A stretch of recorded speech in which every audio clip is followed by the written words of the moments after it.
দেখুন বন্ধুরা, আম দিয়ে সুজি দিয়ে এত সুন্দর যে লাড্ডু বানানো যায় সত্যিই ভাবতে পারবেন না।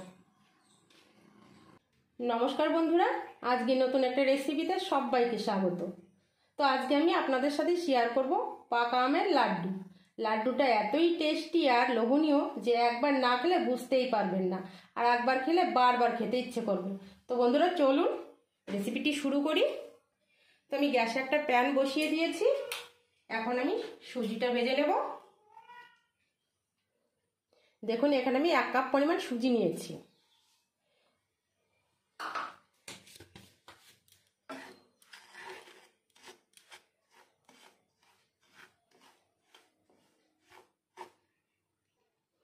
দেখুন সুজিটা আমি হালকা লাল লাল করে ভেজে নিয়েছি। আপনারা চাইলে সুজির ভিতরে ঘিও ব্যবহার করতে পারেন।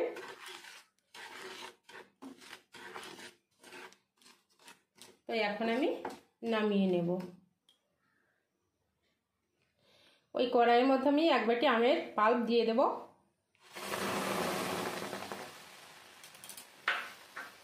একটু জাল করে নেব।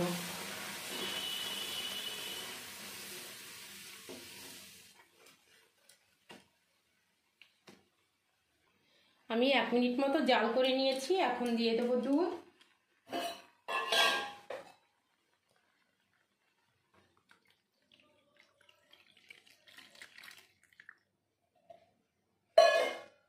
এখানে আমি 250 গ্রাম মতো দুধ ব্যবহার করছি, আপনারা আপনাদের প্রয়োজন মতো নিতে পারেন।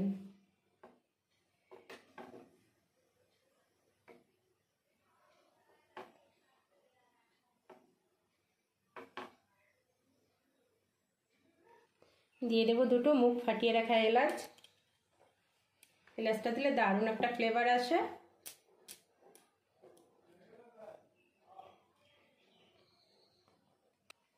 দেখুন আমি 4 থেকে 5 মিনিট মতো জাল করে নিয়েছি। দেখুন সুন্দর একটা খিরসা মতো তৈরি হয়ে গেছে। এখন আমি দিয়ে দেবো ভেজে রাখা সুজিগুলো।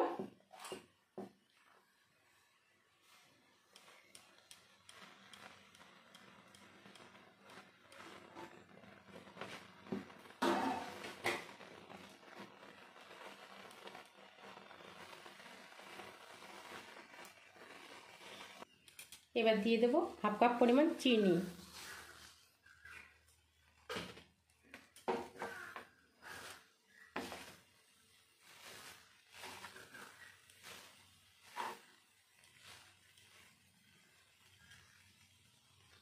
দিয়ে দেবো 1 চিমটি লবণ। বন্ধুরা আপনারা এভাবে লাড্ডু বানিয়ে অনেকদিন সংরক্ষণ করে রাখতে পারবেন, কোনো রকম কোনো নষ্ট হবে না।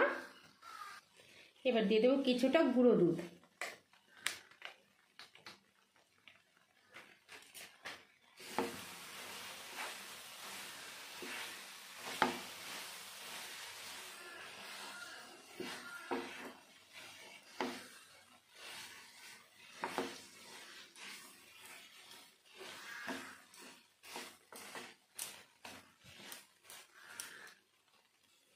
বন্ধুরা এত সুন্দর একটা সেন্ট বেরিয়েছে, জাস্ট ভাবতে পারবেন না। একবার বানিয়ে খেয়ে দেখবেন, তারপরে বুঝবেন যে টেস্ট কতটা।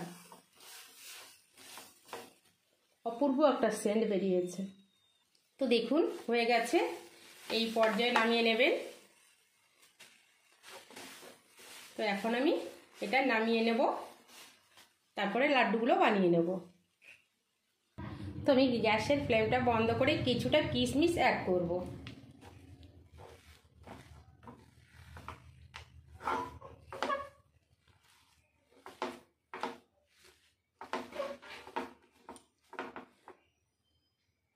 মোটামুটি ঠান্ডা হয়ে গেছে, এখন আমি লাড্ডুগুলো বানিয়ে নেব।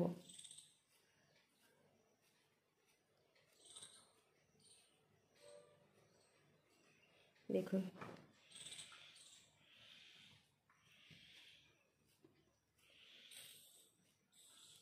কতটা সুন্দর আর কতটা লোভনীয় হয়েছে। দেখুন বন্ধুরা, আম দিয়ে সুজি দিয়ে এত সুন্দর যে লাড্ডু বানানো যায় সত্যিই ভাবতে পারবেন না। তো আমি একইভাবে সব লাড্ডুগুলো বানিয়ে নেব। বন্ধুরা দেখুন সব লাড্ডুগুলো আমি বানিয়ে নিয়েছি। বন্ধুরা, পাকা আম থাকতে থাকতে এইভাবে লাড্ডু বানিয়ে কৌটো ভরে ফ্রিজে রেখে দিন, অনেক দিন ধরে খেতে পারবেন। তো